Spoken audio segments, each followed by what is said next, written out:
¿Qué tal, queridos amigos? Ayer vi el primer foro del Frente Amplio Opositor y como la mayor parte de quienes se atrevieron a ello, me aburrí. Me aburrí porque no mostraron ninguno de los cuatro el caché de liderazgo, no mostraron la fuerza de la palabra para insistir en cuál es el modelo que debemos seguir para separarnos de la tragedia de la Cuarta Transformación. Sí, todos se refirieron al mal gobierno del señor López Cuarto, pero ninguno habló de cuál es el camino que debemos seguir para restituir al Estado de Derecho. Algo habló Xóchitl Gálvez al respecto, pero los demás estuvieron más bien tímidos.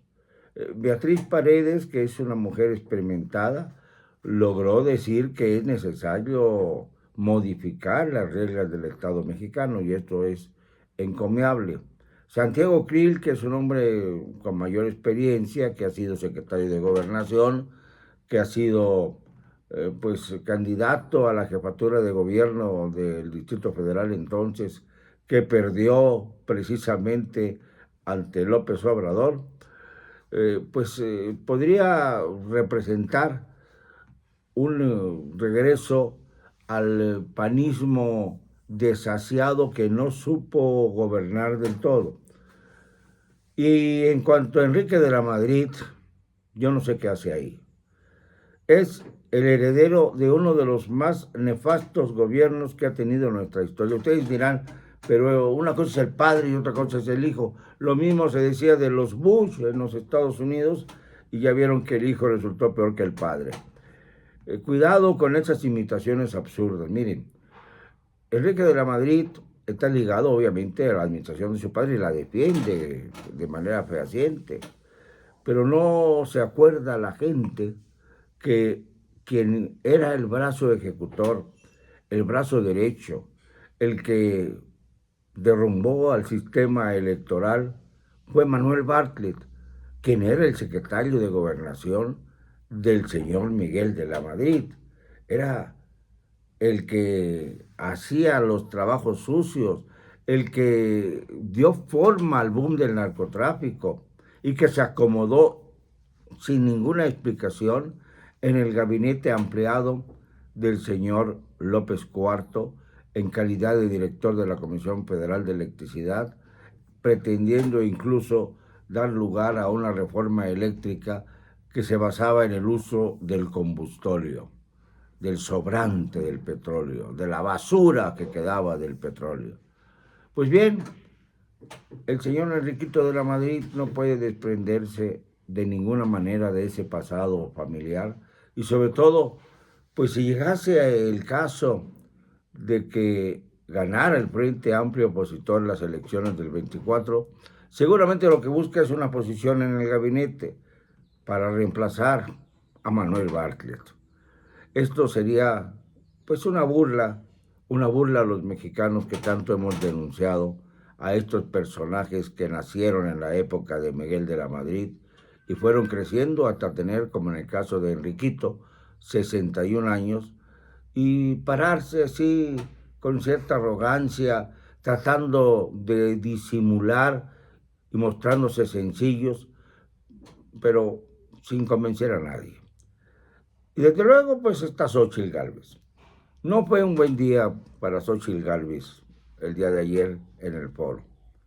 Se le vio titubeante, se le vio nerviosa ante una audiencia que sabía que era muy importante, no solo la que estaba reunida ahí, sino la que la veía por televisión. Basó su discurso en el hecho de que le habían cerrado la puerta de Palacio Nacional y que eso le había abierto las puertas para ser candidata de la oposición, precandidata. Desde luego Xóchitl no perdió puntos, pero tampoco los ganó. No mostró firmeza, no mostró una actitud de deliberar, de debatir con sus pares en la campaña en busca de la coordinación del Frente Amplio Opositor, que no es más que un adelanto de lo que será la campaña presidencial del Frente.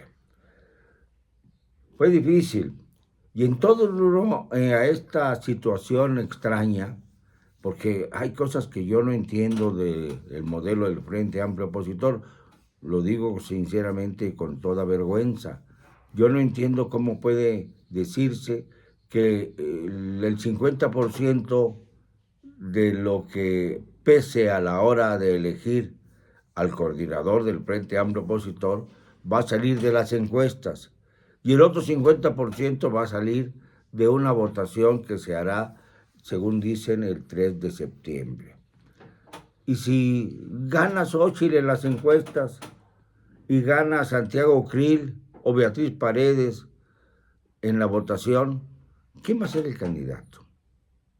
No se han detenido a pensar en esta posibilidad.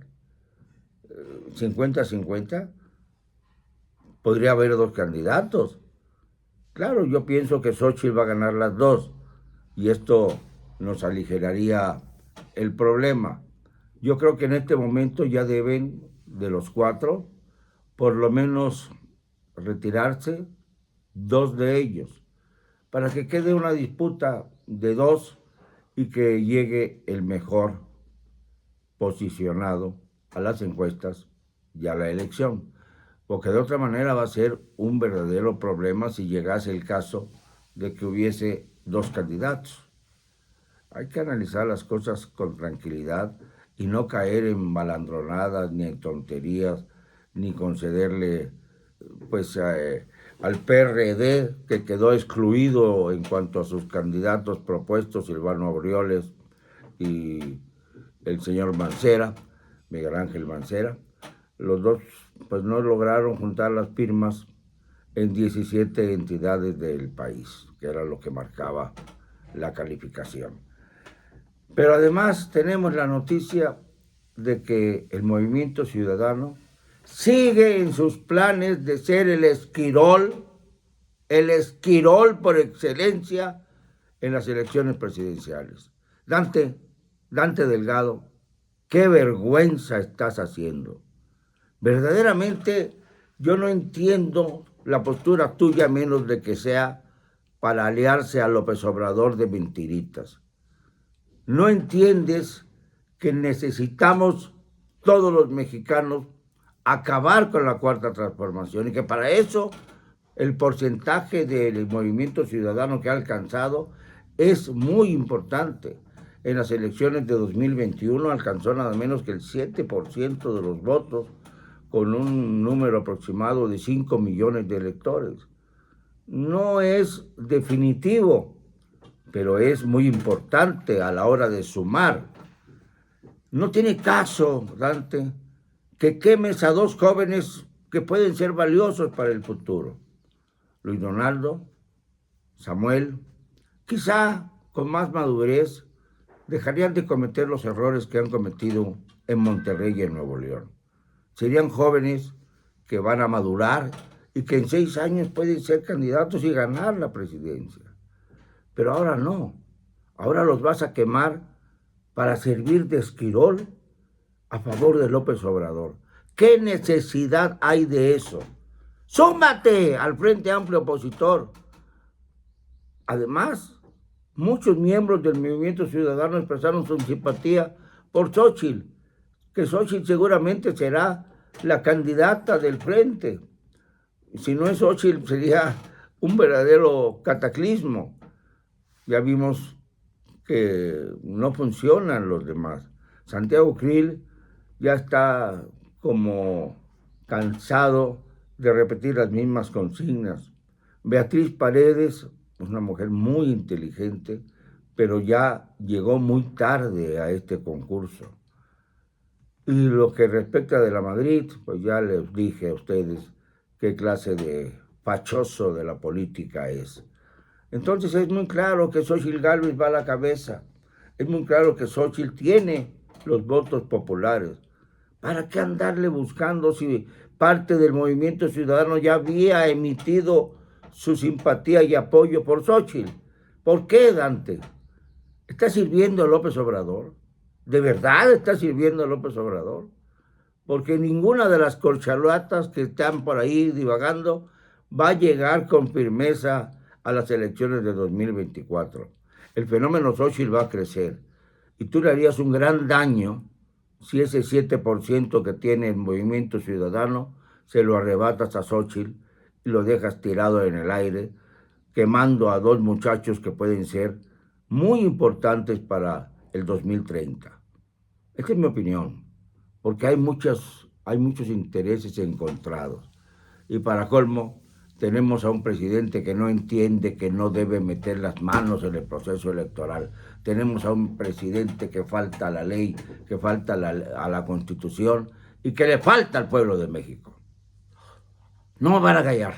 Y lo digo con cero cobardía.